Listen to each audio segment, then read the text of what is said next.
Hello everyone, it's Richard Dickson here and welcome back to my egotistically self-named podcast, the Richard Dickson Podcast. Now you guys have been used to watching or listening to this on whichever platform you're on and having it just be me talking about life, about business, about politics, a whole host of different things. But today is a special day because I've been promising you guys for probably the whole time that I've started this podcast. I'm going to bring guests on at some points, but I like doing the solo, and today we have our first guest. Now let me give you a little bit of a background on my relationship with Hasib, who's here with me, and also some of the stuff that he's done. Then we'll get into the nitty gritty of his business and what he's doing ultimately to change the lives of families around the world. Now myself and Hasib met probably in 2022. I don't want to ruin too much of his story, but he was doing something very, very, very different to what he is doing now, but always had a keen interest in the industry that he is now operating in and coaching people in. He's a father, which is something that I think is awesome for every single man. You've got 3 kids, correct? Father of 3, lucky guy. Navigating the world of business, still staying in shape, and homeschooling your kids. It's not something that's really very easy, and I've seen that with Hasib's life and schedule since we've met each other. Hasib came through our Growth Girls program earlier on this year. He graduated through that program and has went on to do absolutely amazing things online. Is now at this real point of mass monetization of his audience. Not mass monetization in the sense of he's got something really easy or simple to sell or something that just has a good hook, but because it's something that actively is changing the lives of children around the world. It's an awesome product, so I'm super happy to have Hasib, aka You Schooler. If you've seen him on Instagram, you probably have, because his videos get daft views, more than all of mine put together. So how are you today, mate? It's good to have you in. I'm not going to lie. I feel like the belle of the ball. Yeah, quite right, mate. You should, man. You should. Yeah. It's been odd, mate. See the growth of your account over the past couple of weeks. I guess we'll go through this chronologically, but I've been checking your account like a couple of times every day, and the only time I hadn't done it was between yesterday and today. And for those of you watching this just now, when I checked yesterday, you were at like 35,000 or something like that. And I went to check today expecting to see 37 or 30. It's like 45,500. It's just been absolutely crazy. And I guess consistency has played a massive factor in that, which we'll get into in a minute. But let's find out a bit more about the man. You've got such a diverse mental background, right? In terms of the startups you've been involved in before, your professional career previously, all the way through to spice kits. That was the first business you were doing when we first met, you know, and I remember I think I was trying to give you some advice on it. My advice was more almost like pick something else sometimes, I don't know, but you've done such a host of different things, so why don't you let us know a little bit more about you, your journey, where you grew up, all your interests, and you know how you've got to this point where we know you now. Yeah, I grew up in a place called Feltham in London. I was born in Scotland, but we moved there when I was very young, 3 years old. Spent 10 years there. I did pretty well in school. I remember my maths Goes teacher. against what you teach. Well, it goes to show. My maths teacher, I remember saying I was like the brightest kid in the class at one point, and I was excelling Yeah. in school. I knew it was important to my dad, and I was trying my hardest, you know. Yeah. But you know, like everyone, it was boring, and really the best part of school was lunchtime. Yeah. Hanging out with your pals. And then my parents split up, and I moved up to Glasgow, and I moved into a brand new school. I think it was like 3rd year, and I went from like a kind of like an urban area in London to quite a posh place in Scotland. Mearns, I went to school. Oh, what, like St Ninians or something like that? Eastwood. Oh my goodness, you snob. Fair enough. That's your credibility just hit the floor. Nah, I'm kidding on. It was a huge contrast. To be fair, the cheapest house in London you could probably sell and buy a castle in Scotland, so it doesn't really surprise me that that's been the case. Well, it wasn't under the best circumstances, to be honest, that we came up. We were living in like the scummiest part of Mearns. Yeah. Then going into a completely different country, people have already got established friend groups, so I didn't really connect well with the people in this school, and I kind of felt like a bit of an outsider, and for that reason I wasn't doing well in school there. Even then, I think in fourth year I had an attendance officer at my house all the time, like 40% attendance rate. But even then, I still done all right in my standard grades. Yeah. I still went on to do 5 hires, but when the 5 hires came, it was like, well, this whole thing's been a breeze up until right now. Now I actually have to study, Yeah. and I don't know how to study. I've been breezing it this whole time, so I failed them abysmally, and then I couldn't go to university. I was getting into a lot of trouble. Yeah. As well, a lot of fights, wrong crowd. I ended up in. We were joyriding Okay. one day, and I wasn't driving. We ended up getting into a police chase.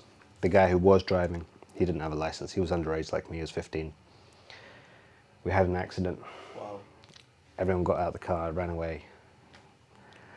The policeman came after me. I was sat behind the driver, and I got arrested for it. They didn't catch the driver, and it ended up going to court. I guess I was naive at the time. I thought, the police would do the right thing. Oh yeah. So at the time, Well known for that, aren't they? so at the time I told them, if you want evidence to know I wasn't driving the car, we were at this petrol station 5 minutes before. Why don't you just go check the footage? I went and paid for the petrol. I got into the back. That'll prove my innocence. Yeah. Guess what happened? Yeah.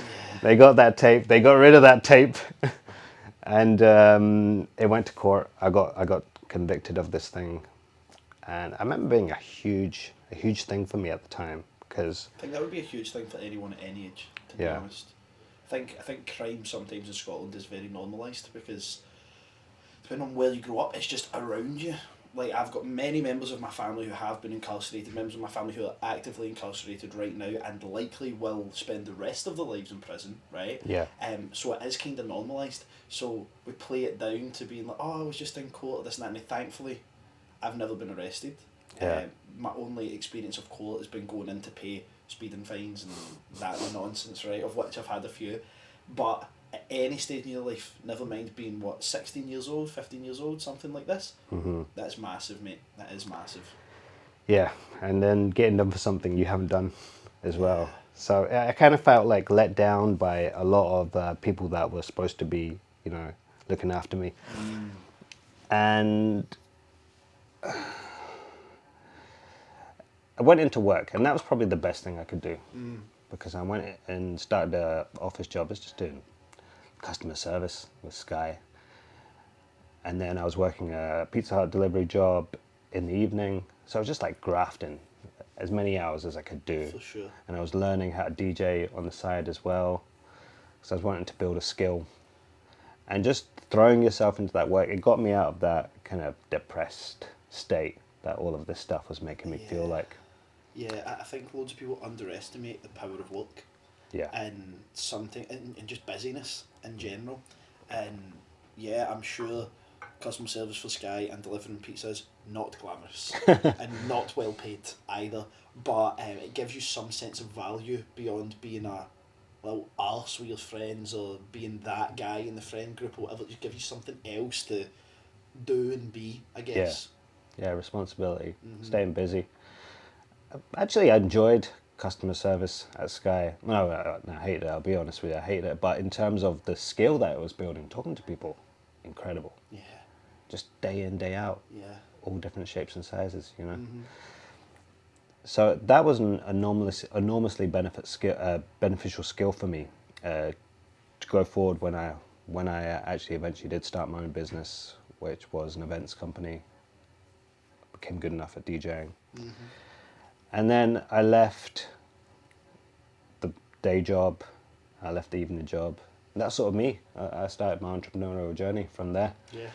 And it was just the next thing, the next thing, the next thing, the next thing. I think once you make that commitment to entrepreneurship, nothing ever ticks the box again in terms of employment. Like, you might have periods where you're picking up odd jobs to cash flow the thing that you're doing or whatever, but I think when you make an actual commitment to entrepreneurship, it's at that moment you almost become unemployable. You couldn't be a career-based person. I have a couple of things I want to ask based on what you said there, right? And some of these you might find tough questions, but tough questions are good.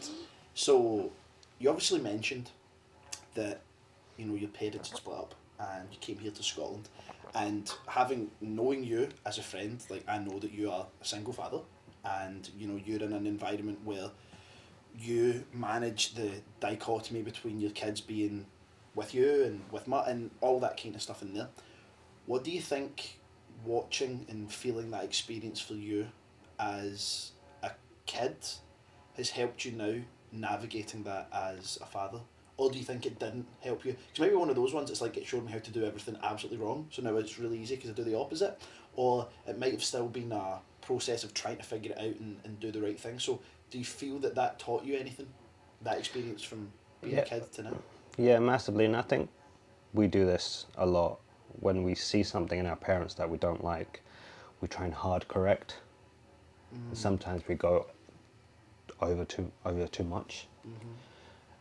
So my dad wasn't very present in my life, even when we lived together. So I thought I'll try and be over present with my children, and that was like at the sacrifice of my,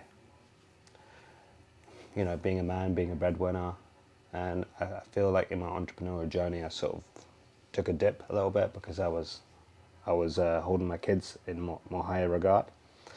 And really, my kids they value their parents, they value their dad's time, of course, but they also value their dad's ability much more than that. Yeah, I think that's a good point you're making. I mean, it's better to have been valuing your kids that high and see your production take a dip than you could be saying, I just valued the drink or the drugs. Like, there could have been a much worse, I don't want to say vice because your kids aren't the vice, but like there could be much worse things you would hold in high regard. But you said something that leads me on to a second point here, right? Because I've followed you since you had probably 1,500 followers on that account, and Big Scott was doing your short videos and all that. Like, I remember you launching this, and even when I bought the performance parenting domain and sent it over to you and all that kind of stuff, like I've kind of watched this from the start, and we see, I guess, with the legal system the whole way through, that it's natural for humans to lean towards mothers just being the more competent, and this is not for me, I'm not a parent, so I can't really say, but this isn't for us to get into a talking point of who is better, mum or dad, but I see you get a lot of stick online from people that don't have the knowledge that you do, they're nowhere near as qualified as you are, they don't produce the content you do, they don't have the data, the metrics to back up what they're saying. It's basically, I'm a mum, you're a dad, shut up, I'm correct, right? You said something interesting there, and I could almost guess already, because where I grew up, in the flats in Pollock Shields as they were called, and it's funny because I also grew up in an extended affluent area, but in the not great part. Like, what it's like in Pollock Shields yourself. Like, some of the houses are ridiculous, like really, really daft. Did you come to my old house? Were you there that day? Was it me, you and Oz? Me, Maz and Oz maybe? Wasn't sure, but like on my street, like some of the houses where I used to stay were just daft. Like so crazy. So, statistically, growing up in the flats, I realised and could see quite clearly, being one of, there's probably 200 or 300 flats there, and we were one of maybe 5 or 6 households that had both parents. So I could clearly see a difference between 2-parent household, single father and single mother. Very clear differences, right? And statistically, when you look at the National Institute for Data and Statistics, in the States, you can see that a young man raised with just a mother is 25 times more likely to go to prison, and there's like other things like this, right? You came up here and you fell away from all your, I guess, positives that you had when you were down south, ultimately where you felt at home because that's where you'd grown up, and you came here with just your mum. Yeah. How much of a part do you think that played in you falling away and getting involved in crime? Do you think that maybe having that lack of having a dad there, male leadership, and it's not always like, hey son, you need to do this, it's like, come here you, shut it, go. Like, so I think sometimes you need that. How do you think that affected you in your life, kind of becoming a bit worse in terms of your actions? Yeah, I mean, my dad was quite a firm guy, right? Quite a I can strict guy. imagine growing up in Pollock Shields and having loads of Asian mates. I've had to dodge a couple of slippers that have not been aimed for me personally, so I can imagine. So, so then coming up here, and I remember the day we actually found out my dad wasn't coming back, Wow. and I remember inside thinking, "Fucking yes." Oh. Oh, I was expecting tears or something. Yes. My goodness. Because I was a teenager, you're just turning into a man at this point, and like this strict barrier has just been removed, and you just feel like the preacher's daughter at college. Yeah. So I can do whatever I want. Yeah. And I guess that's a positive then, but you look back now, as a father now, and you probably think, oh my goodness, like what a difference that made. Man, well, it's the kind of worst thing that can happen to a teenage boy. In terms, it does make you grow up fast, obviously, when you lose your dad like that. I've not seen him since then. Really? Yeah, it was quite a bad breakup. Wow. I probably played it down a lot, to be honest. Like those when we came up to Glasgow, those first 7 years, we moved house like 7 times. It was rough. My mum was going through a hard time. Wow. One of those years we lived in the scheme. I went to school in Eastwood, but we moved around a lot. It was challenging. We were pretty much made homeless basically when we came up here. Kind of dad pulled the rug from underneath us. Oh wow. But at the same time, despite all that, I relished the challenge. Yeah. And I was like, my dad's gone. I need to like look after myself. There's a whole wide world out there. Yeah, it's true. I guess sometimes in situations like that, the worst scenarios and the worst situations sometimes bring out the best results. And I think as a guy, I can only speak as a guy, right? You always feel undervalued, underpaid, overworked. You always feel that, right? Even if I'm sure if I was sitting here with Jeff Bezos, he would still say the same, right? Yeah. So there is something about being comfortable with that challenge, because it's going to be present in your whole life. And I know that you've had, beyond life challenges and challenges from youth all the way through to adulthood, you've had business challenges as well, like Oh yeah. startups struggling and ultimately losing what you've been working on and stuff. So tell us a little bit more about those kind of experiences, and how those have shaped you towards being a successful business owner now. Yeah, I mean, you're right. It's like your stress tolerance is just like up there, and you built it from having all of that stuff in the young. So I'm Yeah. grateful for it. I'm grateful for it. And I wouldn't have taken the risks that I've taken. Yeah. If that stuff didn't happen, I'd have been course. okay with comfort. But yeah, eventually I got myself into a tech startup. That was because a very good friend of mine, I think you know him, Sonny? Yes. Yeah. His dad was like a total genius. When he was like an inventor, he worked in the innovation department at the NHS. He was retired, he was doing stocks and shares, and he was working on this project in his home, which was LED technology. Now, LED had been around for a long time, but at that point, the blue LED had just come out, and this was a major breakthrough in this technological sector, because it enabled them to have the full spectrum and give white light, and that's where you saw the change from these halogen bulbs to LED now, and we're saving all of this money and energy, whatever. But it also gave them the full spectrum of colors as well. So now you've got these LED boards at the sidelines of football games and stuff. So he had this tech, he had a patent on it, and they wanted to bring someone in with a customer service sales background. I came in, I invested, and we built like some really interesting products. We built an LED Etch-a-Sketch. Oh wow. Which was the world's first. Then sadly, Sonny's father, he passed away suddenly. He was a really fit guy as well. It was incredible. Like, he ran marathons and stuff, but he was out for a walk one day. And there was a period of mourning. Then afterwards, his son contacted me. He said, "Let's do this project." So I was like, "If you're up for it, I'm up for it. Yeah. Let's do it with everything that you know, I know, the development company know." But at the time, I didn't see the merit of that. Neither of us saw the merit of the LED Etch-a-Sketch product. We didn't understand what I know now about niches, and at the time we were like, think big, ambitious. And a lot of people do this when they go into business. They always go with the most ambitious, the most hardest to achieve plan first. And then they find out and they get more realistic, don't they?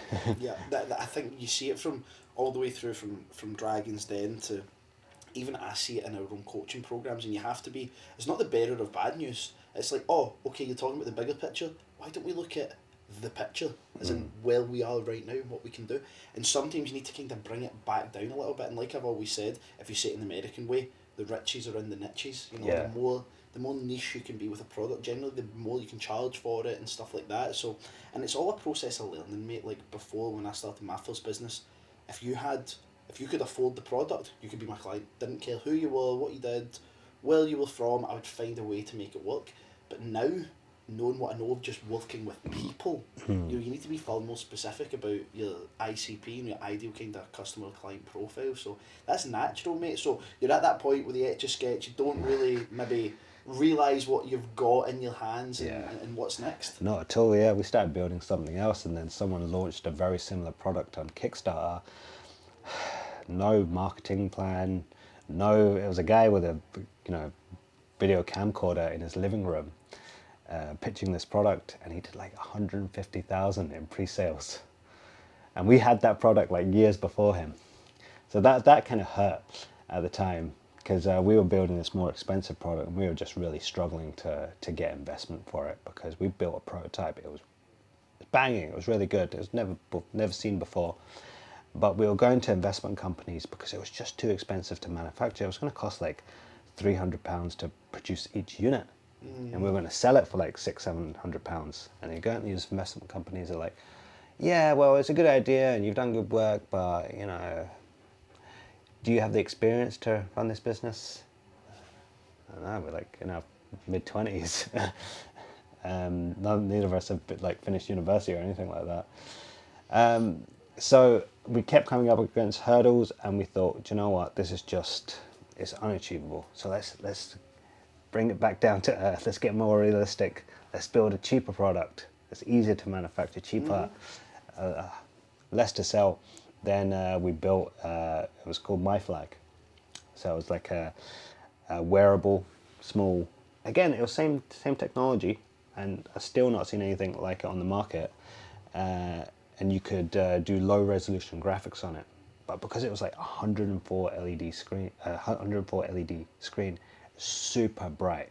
So I'd be like cycling along the road, and I've got like a Scotland flag on it, and like everyone in the street is just like, what the fuck is that? So it was really cool. But again, we built it without fully looking at who wants it.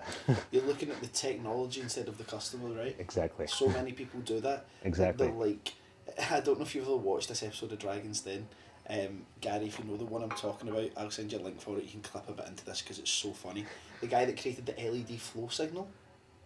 Flow signal. It's one of the worst pictures in Dragon's Den history. I've seen it. This sign is from the 1930s. We fit a flow signal. It's green in colour, right? See, if you read any Dragon's Den comments these days, like someone the other day was like pitching they want to start like an ultra marathon event, like a world championships for ultra running, and every comment was like, what this guy needs to do is at the start of every event just fit a flow signal. It's green and like every comment is just making fun of these flow signals. So I guess that's an example, and also I guess a similar industry but clearly a shit product. Of finding something they think is going to be really, really good, yeah, and then realising, nobody actually wants it. We talk about this at Growth Getters, building your customer avatar, your ideal customer profile, and you've been in that room from our digital domination workshop all the way through to actually coming through a full Growth Getters program, and you actually see people like checking their analytics, and they're like, looking around thinking, is anyone else as scared as I am? Because I've just realised I've spent 50 grand starting a business that nobody exists for on my social media ecosystem. You know, it's like, Yeah. it's one of those things is so tough. So you guys were clearly putting the tech before the financial aspect of the business. Yeah, you did it backwards basically. So it took us a while to find our market, but eventually we did find it. So once we decided to do Rangers and Celtic colours on it, we went down to... That's hilarious. Oh man, we had them like side by side at the Christmas market, flogging them. But yeah, again, it's a very visual product. It didn't photograph well, it didn't video well, but in the flesh, it was like massively attention grabbing. So eventually we sold out. Yeah. And then we were preparing for our next manufacturing run. But then, before that, I managed to get it into, the European Games came to Glasgow, 2018. You mean the Commonwealth? Yeah. Yeah. It was like the European Games, it wasn't the Commonwealth. Something it was different? Like 2 years later. Okay. Or 2 or 4 years later. So we managed to get it into their official merchandise store. Oh, wow. And because none of the staff knew what it was, when people were coming in asking about it, like they didn't know what to say. That's crazy. So me and Sonny went in, got the gear on, and sold them all. Wow. Which is good. It was fun. Then we sold out the Christmas market, and then we were preparing for our next manufacturing run. But then all that COVID stuff happened. Yeah, I'm sure me and you could do a full podcast on COVID. Never mind. Just the rest of the stuff. I think it hit so many businesses hard. I was really fortunate that we done through the kind of 18 months, 2 years of COVID and lockdowns, and I guess the hysteria before and then the hysteria after. We done about 100% growth every year. We were really, really lucky. Yeah. And I put my hands up and say that's probably because I was not operating within the guidelines. Yeah. I was refusing to. I was like, nope, I can't let this happen. And yeah, if people want to say that I killed the granny, sorry, but I wasn't prepared to let my business, fall. But there was some industries where, like, if you guys are dealing with big tech companies, factories, manufacturing, that stuff shut down overnight. Yeah. It's like it was impossible to get around, really. Yeah. What do you think your biggest lesson, from that situation happening and being in a tech business where it's so funny because as soon as people are like, "Oh, I have a tech business," the valuation and the imagination of what it's going to be goes absolutely ridiculous. So what was that period like? And obviously you had kids at that point. Yeah. Right? Yeah. So you're going through running a startup which is not glamorous, and you're selling at the Christmas market and in the official merchandise store of a sports tournament, also being a parent, also meeting investors to try and get money, also not getting the money that you needed, also then COVID kicks in. That's a lifetime worth of shit stuff happening all at once. How was that for you? Educational.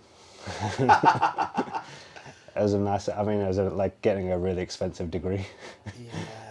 Yeah. And I think a lot of people, they start their entrepreneurial journey like that, where they're like, okay, I don't know anything, let's go read some books. Mm-hmm.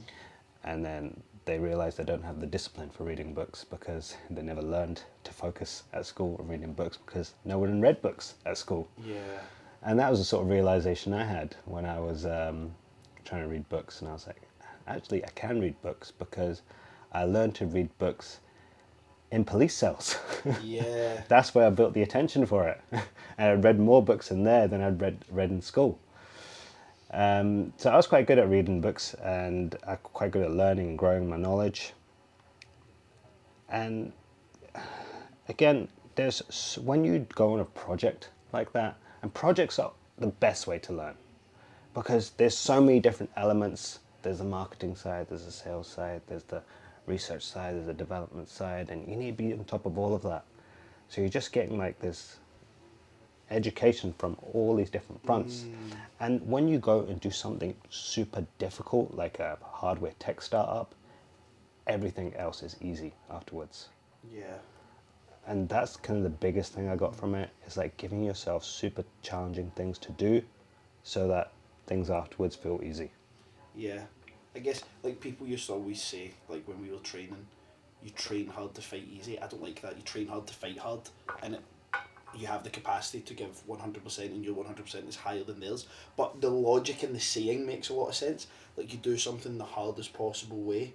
Like if you can run an ultra marathon, you can likely run a marathon.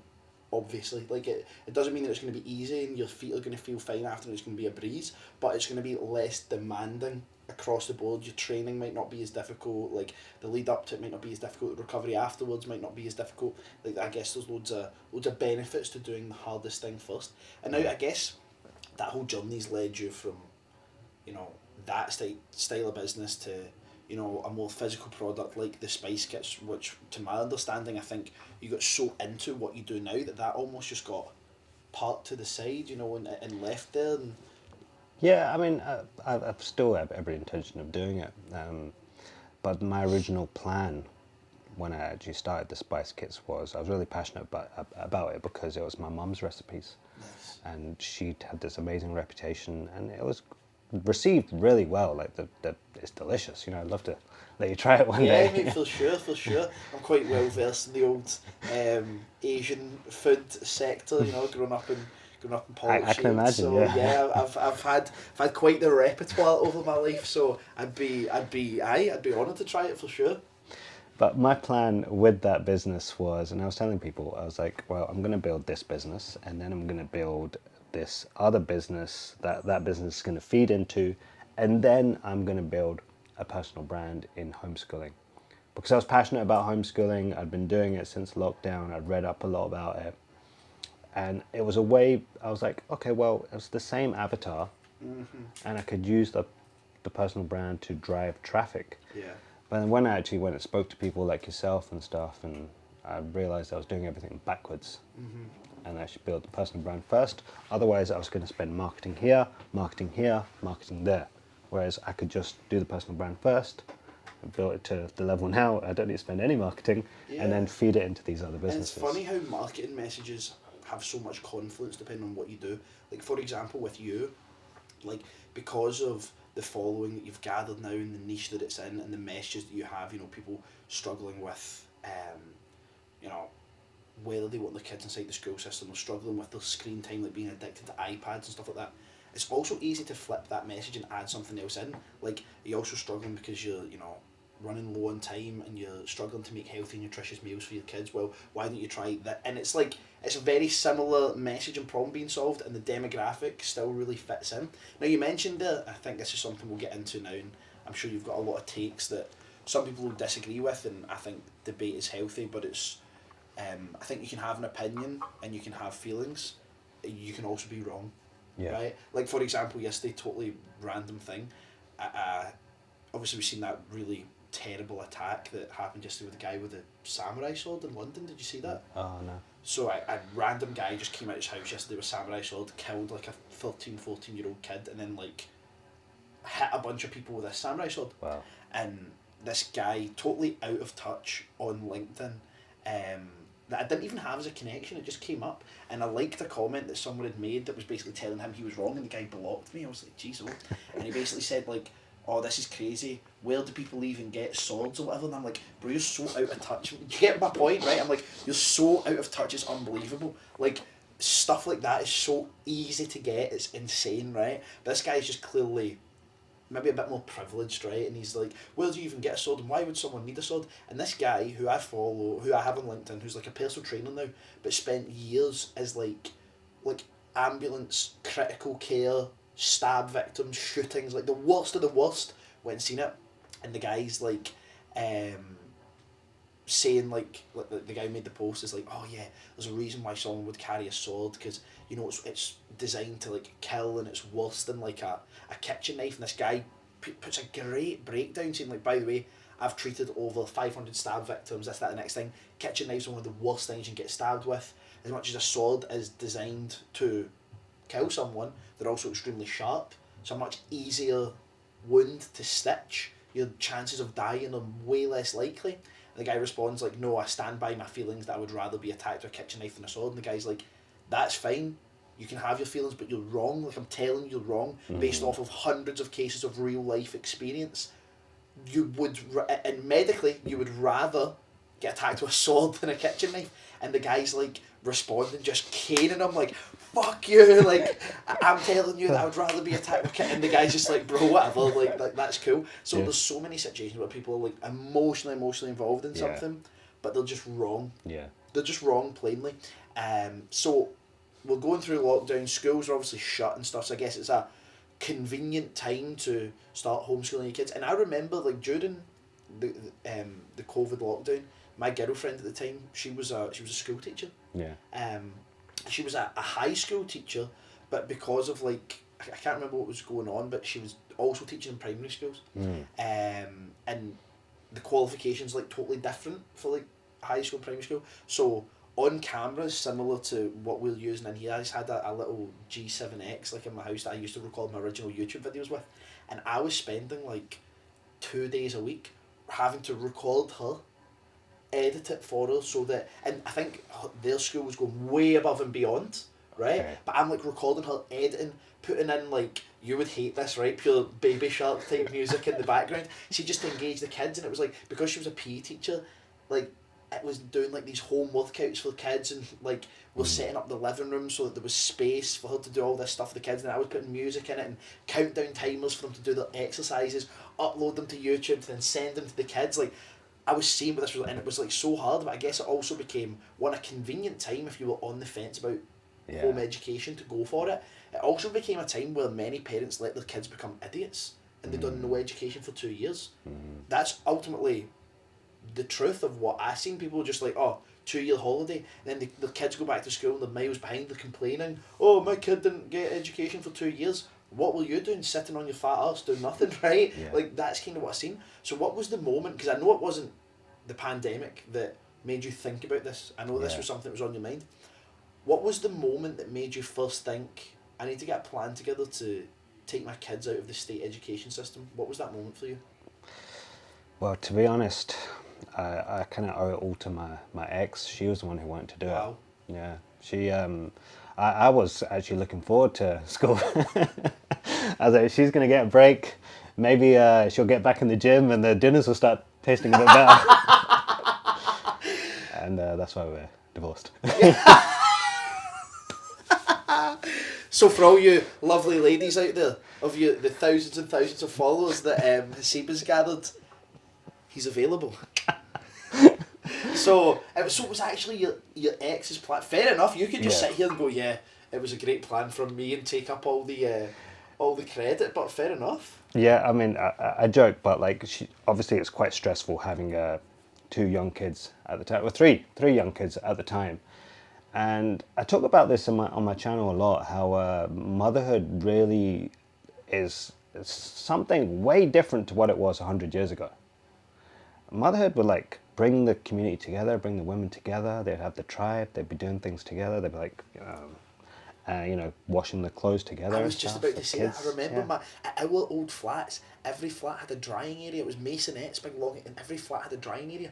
And it was almost like they would all be out doing that stuff and chatting to each other and stuff like that. Yeah. Yeah, it kind of made the mundaneness of it more manageable. Yeah. They enjoyed it. Whereas now it's like, a woman feels really lonely. And that's what I was experiencing with my ex, because I remember the day she found out, the day that she went on maternity leave, and we were like high-fiving and jumping up in joy, like, it's the best thing I've done, you got work. And it just slowly declined into something not very nice at all. So she was quite adamant to do it, and I was like, are you crazy? Like, you need a break, you're finding this quite challenging. But she went, no, I'm really passionate about it. And then she convinced me to look into it. Wow. Mm-hmm. And then once I looked, I was like, man, this is like... I thought I knew every conspiracy there was at this point. I thought I researched that stuff to death. And this is like, that's another one. Down another rabbit hole, mate. Yeah, and then I was hooked. I just kept reading and reading and reading, and I like to go on these learning binges. When I find something I like, I'll go and I'll just read it to death. And that's what I did with the homeschooling. And then I just became a huge advocate. So I started going to other meets and meeting other parents. I go, yeah, well, this is wrong and that's wrong and this is wrong. And they're all agreeing with me. I was like, okay, well, there's something here, you know. And even then, in the Glasgow community, there's a lot of, it's a really mixed bag of home educators. Like, there's a lot of the traditional community is like kind of socialist people, Yeah. you know, with quite hardline views and stuff. But when I started to like try and network with other entrepreneurs and whatnot, I was discovering that this entrepreneurial community really resonates with homeschooling as well, because they're all self-directed learners as well. Yeah. So once I seen that, okay, well, all these really successful men are into this as well, I kind of saw it from a different angle, and I was kind of teaching them what I knew, and they were like really receptive to it, and they actually suggested, why don't you do a personal brand on this stuff? You know a lot about it. Yeah. It's such a. I remember having this conversation with you, and you know, talking about how with different businesses, when you're advertising your business, you always need to have a hook or something that, you know, gives people an emotional response. Like, hey, this is what your life looks like just now, and this is how it could look, and that could be, you know, a not so nice car going to a great car. It could be not so much free time going to free time, and generally it's either evolving you or your business in some way that gives you that. There is no hook in the world that matters to more people on planet Earth than this is what's happening to your kids. This is where they could end up. If we change this, that, and the next thing, this is what your kids are going to be like. Like, for the average parent, like, there's nothing that's going to resonate with them more, because we've seen it. You'll have seen it with your mum, especially. I've seen it with my parents. They will gladly put themselves in a position that is detrimental for the benefit of their children. And when you're able to accurately communicate, by the way, what you think is good for your kids, aka loads of parents think it's good, the kids are going to school to learn and get an education, and how lucky are we to have, you know, an education system that we don't need to pay for, and it's really marketed that way when it maybe isn't quite what we think it is.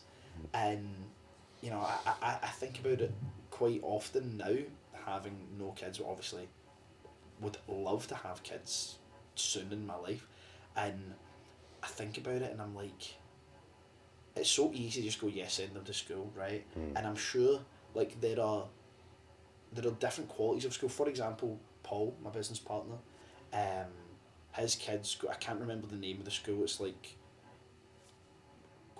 it's like a posh sounding name, right? But they live out in Gleneagles, it's like in Perth. The classroom sizes are tiny. The kids stay in school much later than not. And like, Paul goes to pick up his daughters, and they're like furious to go home. They're like, we want to learn more. And his daughters are like 6 and 5, both bilingual, speak English and Spanish perfectly, right? And it was so funny because when they were younger, like, I think they can't split the languages sometimes. They would say like half sentences, and they'd be like speaking English and move to Spanish. It's amazing having watched Paul and Alexa, because Alexa's a native Spanish speaker because she's from Costa Rica. Nice. And watching the girls kind of grow up, it's been so cool just to like see that. And that school is ultimately extremely expensive, like really, really expensive. Unachievable for most. 100%. But I think I still have a thing in my head where I'm like, that actually seems like a good school, because the kids love it, and the classroom size is so small, and like, they get so much included, but also the price of it for most people is like super crazy. So I guess from your perspective, not to assume, but I imagine that your kind of war on education is more on the state school system, I guess. By the way, most private schools are shite also. I've had friends that have went to Hutchie, Belmont House, Kelvinside, Glasgow Academy, High School of Glasgow. I would make an argument they're worse.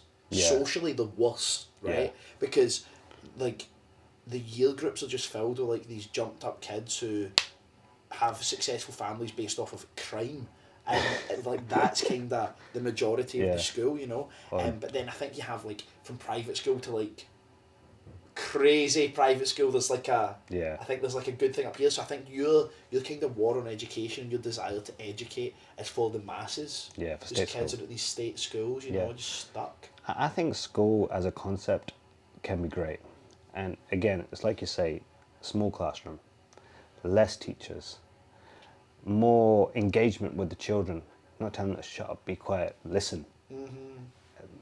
It could be less of it, so the kids can maybe spend more time with the parents as well. I think school could be a great concept, but like I say, private school can be like sometimes school on steroids, just Yeah. like with higher stakes. You know, now there's money in it, Yeah. and we expect you to get these grades, so kids can end up more stressed out, and like, yeah, there could be crime families, there could be generational wealth families who don't really care. You know, they've got the money, and they're like really spoiled. So with my approach, it's like there's a big element of I strongly believe that when you teach your child, you build a powerful form of attachment with them. And attachment is like the key to a strong relationship. I think like when I just being your mate and having only ever known you as a person who has an interest in that and not you previously, you've explained these concepts to me and they make absolute sense, right? But it still doesn't stop the maniacal, mostly women that I see in your comment section, to be fair, because I think they're more just interested across the board. And I'm saying women in your comment section, positive and negative. I'm not just saying that Yeah. like all the negativities from mums and all the positivities from dads. I just think they're more inclined to speak about parenting online. Oh, absolutely. Right? But I see stuff that I think is awesome. Like when you post videos of your kids doing burpees to unlock time on the iPad or time on the TV, right? So it's like reinforcing a good habit to get something that maybe isn't so good in bad amounts, but also we need to understand is a very common part of society now, and this tech will be involved in their lives long after you've passed away and I've passed away. Like they need to understand how to physically use this stuff because it's what the world is built on, right? And I see people who like have an attitude that like, oh, that's child abuse, you know, like making your kids do burpees, right? And I have never seen happier burpee doers in my life than your kids, right? And I love that you always say the form is questionable because it is. Some of like that video you posted your wee boy's form of the week was just like laughable. It was like the worst burpees I've ever seen. But it was his competitive nature coming out to try and just do it faster, right? Yeah, yeah.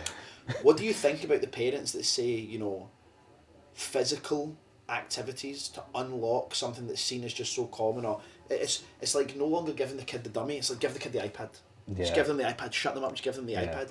What do you say to the parents out there who say that, you know, that's child abuse, restricting your child's screen time and the Paw Patrol and making them do physical exercise from a young age?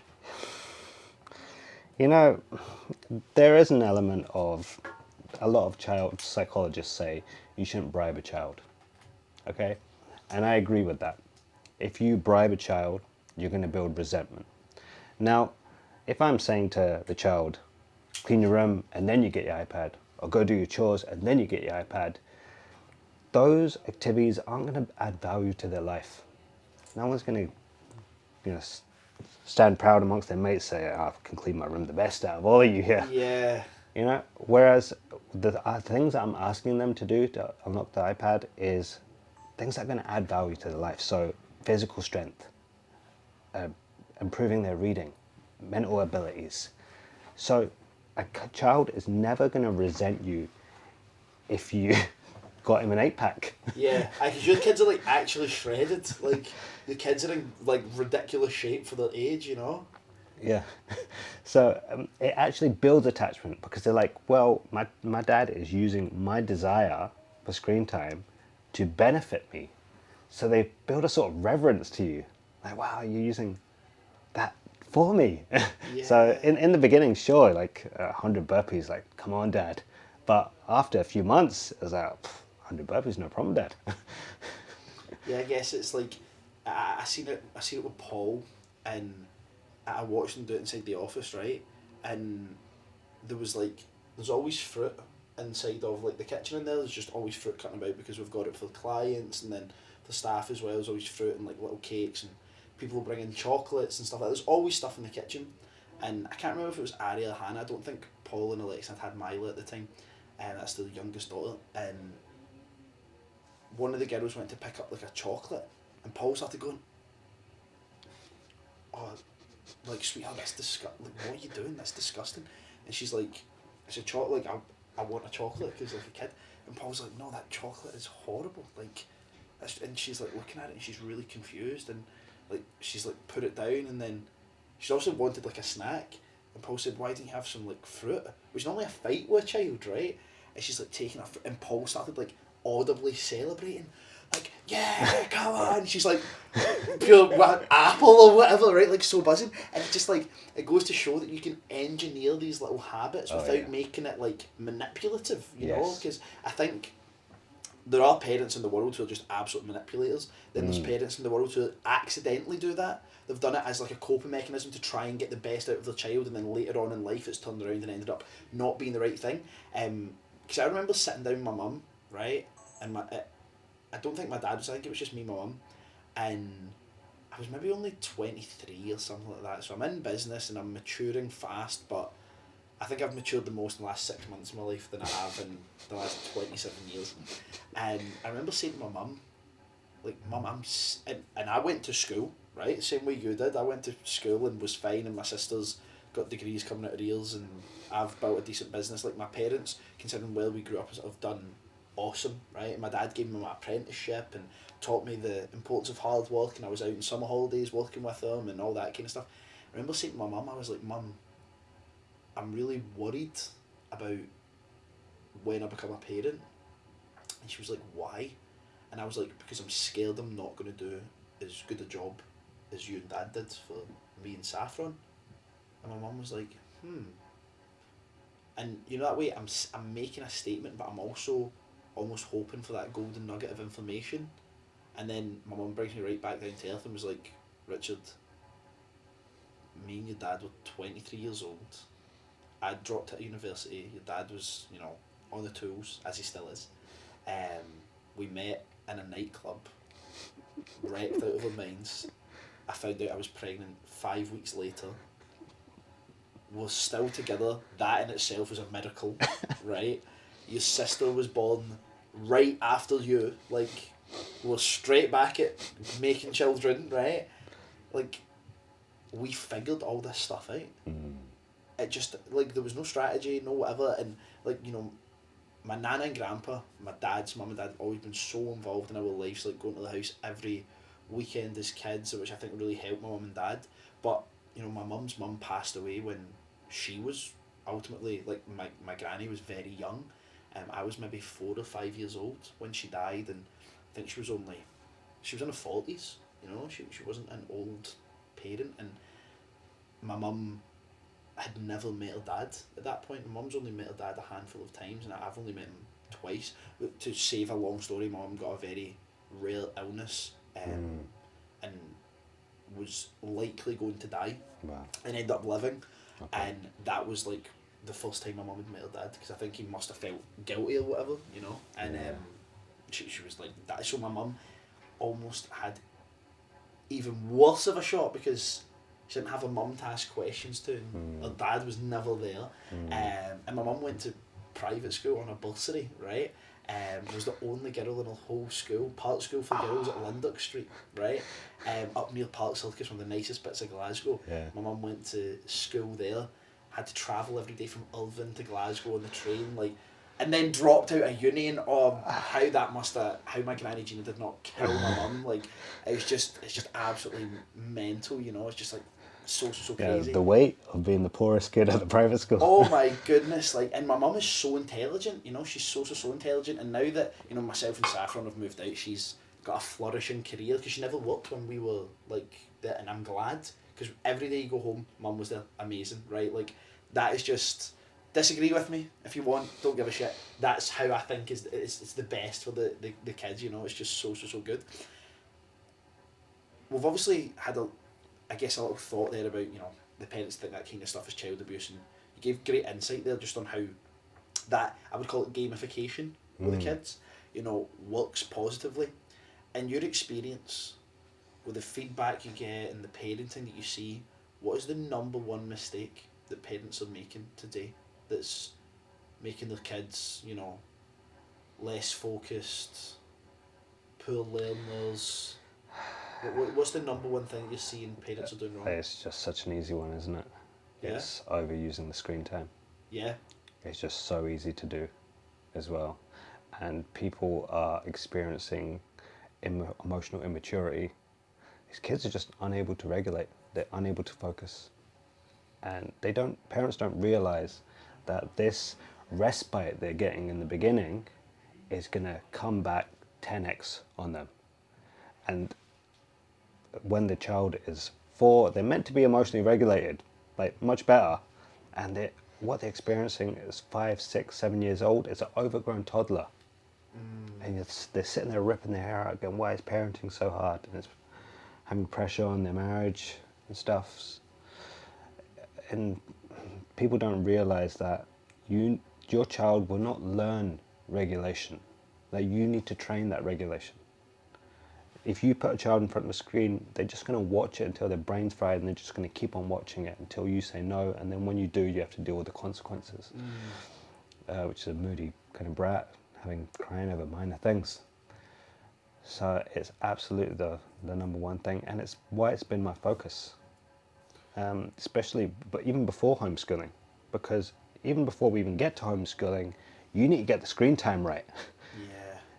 Get that bit right, and then we can layer things on top of it. That's kind of what my whole program's about. I've got like a low ticket, which is more kind of safety awareness, because people have no idea about this stuff. They don't realise they're doing it wrong sometimes. It's in a funny time right now, screen time. It's kind of like cigarettes in the 50s. Some people are saying, that's all right for you, it's good for you. And some people are saying, no, that's bad for you. And in the next 10, 20 years, we're going to find out. It's really bad. It's really bad, yeah. Wow. Yeah, it's a great way to put it, by the way. That's a great way to put it. I think one thing that I notice, just hearing kids speak, and not so much, like, I ultimately don't have that many, like, super close friends, ultimately, right? And in turn, I don't have many friends that have kids. I'm not around kids that often. So it's not so much my own friends' kids, but, like, you'll be in a cafe and you just hear stuff out of earshot, right? And you'll hear 2 clearly Scottish parents chatting away. And I don't know if this is a bad thing, but it shows to me that kids are watching too much TV, in my opinion, right? But a kid to 2 Scottish parents in Scotland be like, hey, Mom, when we go home, do I need to take the trash out to the trash can? And it's like, what did you just say? Hey, Mom, the trash.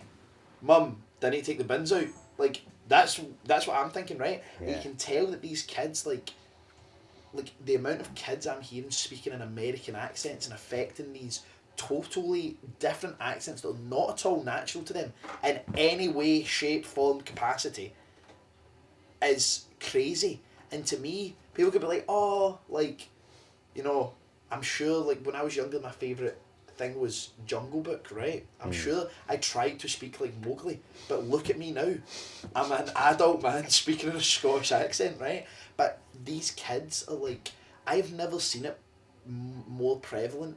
Kids having speech issues now. Yes. So, like, pronouncing, like, hey, Richard, how are you?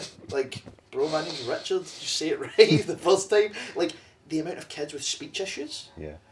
And hey, I don't know enough about this topic. I'm saying this to you as the expert so you can guide me in my opinions, right? Speech issues.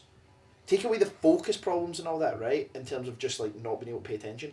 But speech issues, sight issues, ADHD, ADD, autism, all of these things, right? Now, I know enough autistic people to know that, yeah, some people are just autistic, right? Like, that's just the way it goes.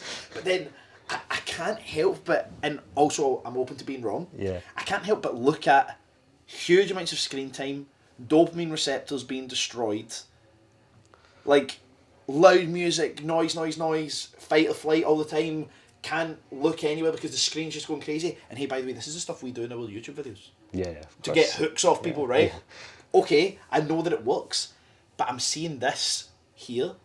The x-axis is coming up. Yeah. That's the x-axis. And I'm seeing the y-axis, which is the can't talk properly.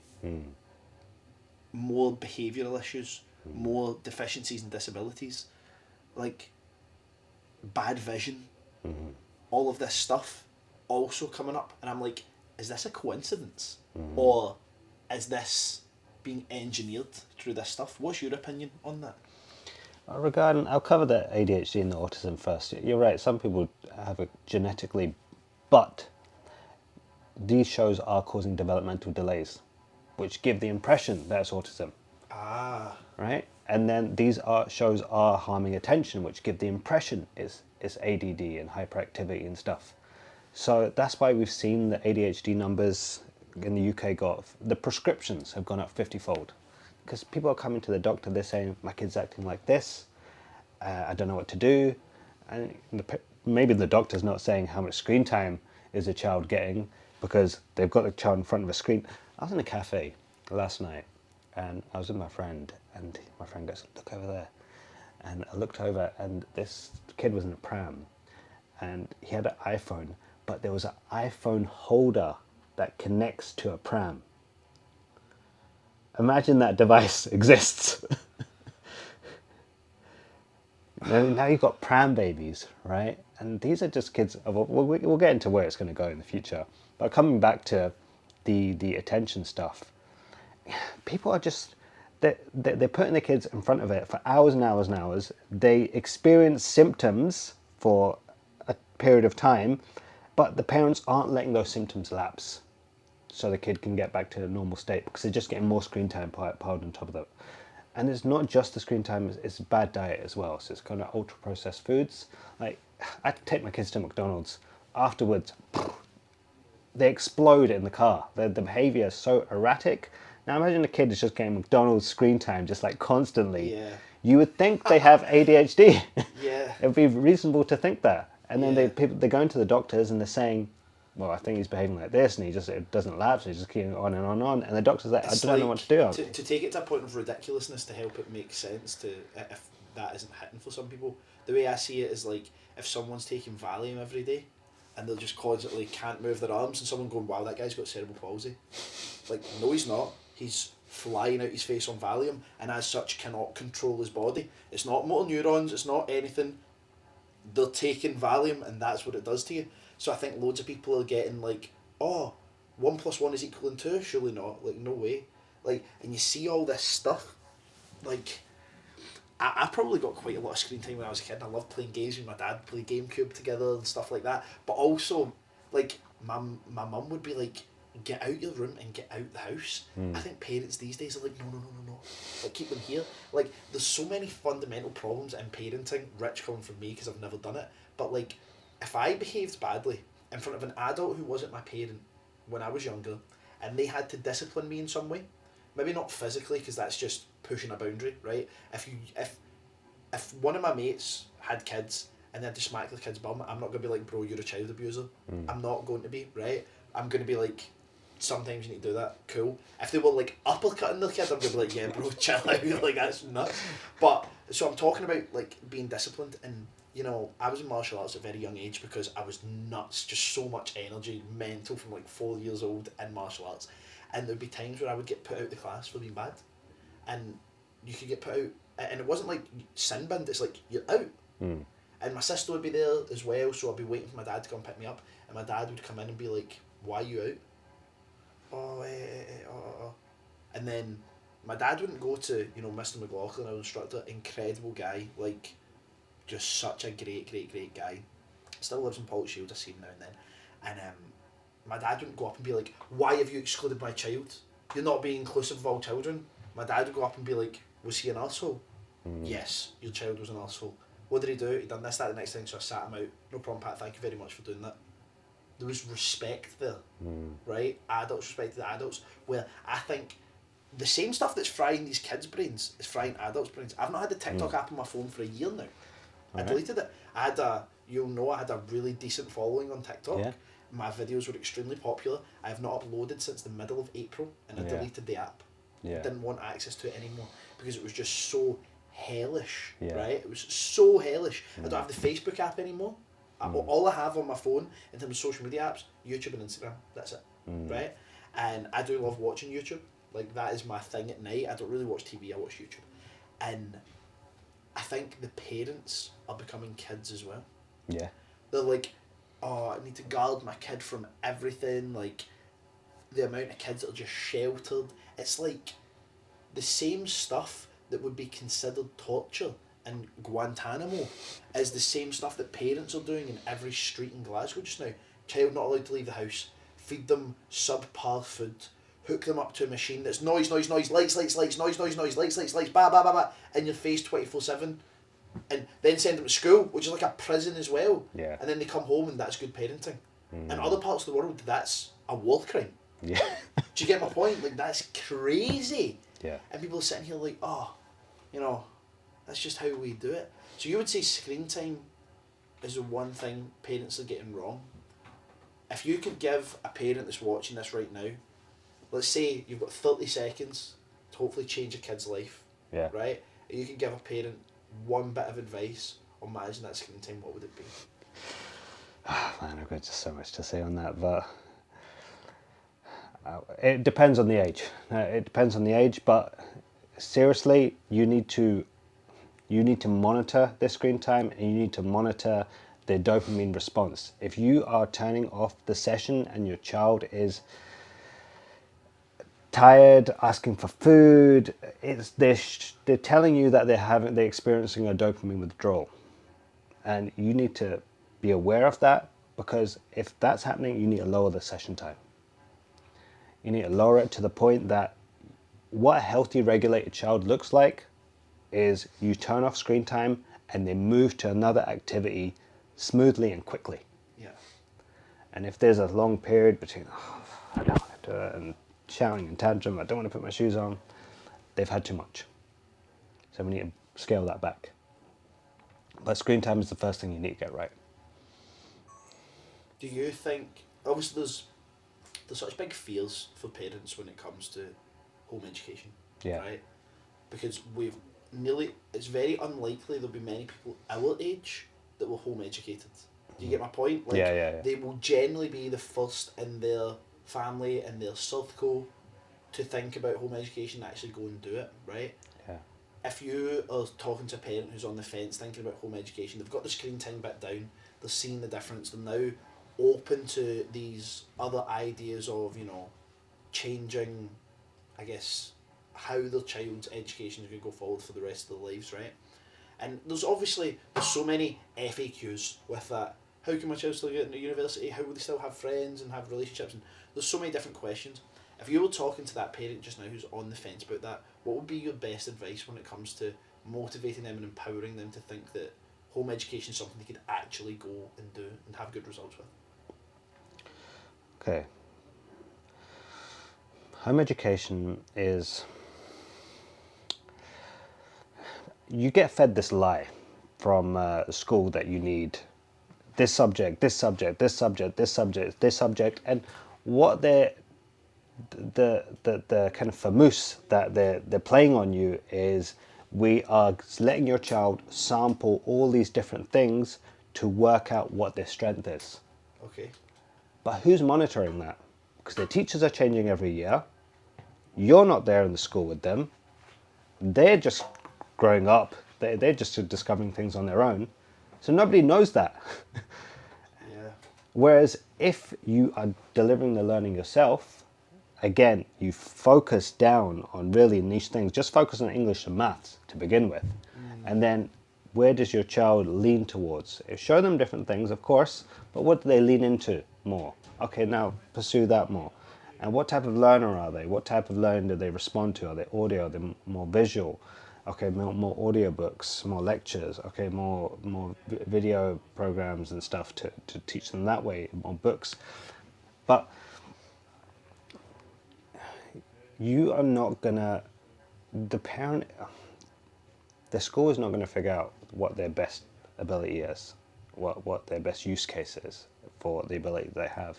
That's up to the parent. And if you are with your child every day, you will know that faster, much faster, and you'll be able to focus them in on the direction that they are going to start making the most money the soonest.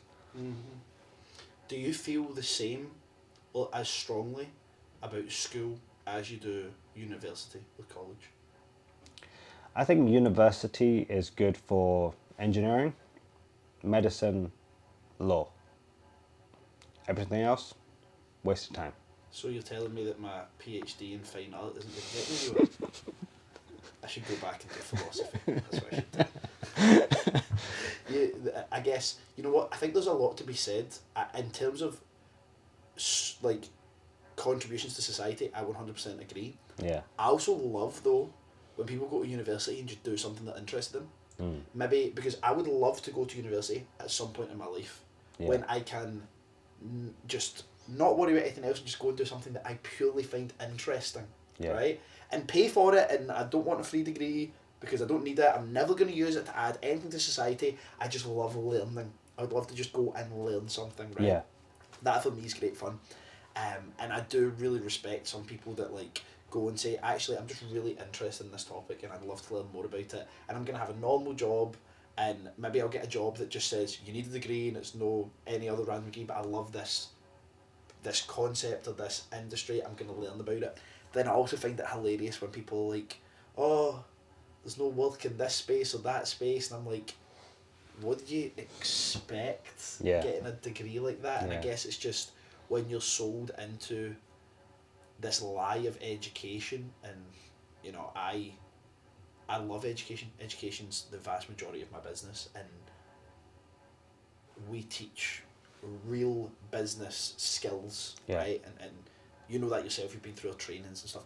So we teach specific skills, and I think so many more people are realising now that, especially when it comes to making money in business, the type of education that you can get from other people who have been there and done it is way less time and capital than a degree, and way more valuable. Like, crazily more valuable. And I feel like people are just starting to actually realise that. Yeah. Do you know, I've got a business manager now, and he was asking me, what's your mission statement? And I said, breaking the monopoly on education. Awesome. And I think what you're saying here, you're going to get a much higher, much more valuable, much more efficient use of your time, education from someone who's out there and done it. If you go out and you have a fight with someone and you go to throw a jab and they throw an overhand right and knock you clean out, the next time you throw a jab you might be a bit like, oh, I might get clipped here, right? So it's normal to have that little bit of reservation, but to see that all kind of falling away now and seeing you get what I think you deserve, but ultimately before what I think you deserve as an entrepreneur, what parents and kids deserve. Oh yeah. That's the thing that I think is probably more important to you than the personal notoriety. It's the difference that you can make. Oh, it's incredible. I mean, to sell a product that actually improves a family's life, coming from the background I have, of where broken home sort of thing, there's just an unbeatable feeling. Yeah, the value to it's absolutely insane. Yeah, mate. Unbeatable. Yeah. It's been great to watch, mate, and it's funny because you'll know exactly where I'm saying this from. You're only just getting started, which is awesome, mate. It's absolutely awesome. It's been a great episode today. I've absolutely loved this chat with Haseeb. It's been fantastic. So if you are that parent or person out there who is looking to get a bit more help with screen time, more ideas on home education, I'm going to include all these links down below in the show notes or inside of the YouTube bio, so you can get access to everything that you need to connect with Haseeb on Instagram, watch his videos. Hey, you might disagree with Coco Melon and think it's amazing for your kids and you want to go and have an argument with him, because guess what? He's not qualified anyway. He's just a random guy on the internet making funny videos that people often disagree with. But oftentimes I find that when you are right about something that could be seen as controversial, you're often going to get loads of backlash from the people that don't want to accept that they're doing something incorrectly. The great thing is there are resources there to help you change and ultimately change your kids' lives. And the resources are right here with this guy. So thank you very much for watching or listening today, regardless of whether you're on Apple Podcasts, Spotify, or you're on our YouTube channel. Thank you so much, and if you've enjoyed this episode, feel free to drop a comment down below, leave a review, or like, follow, interact, however the metric is on those platforms, because guess what, I've never even actually been on Apple Podcasts. I don't even know what it looks like. So thank you very much for watching or listening, and I'll catch up with you all very soon. Cheers.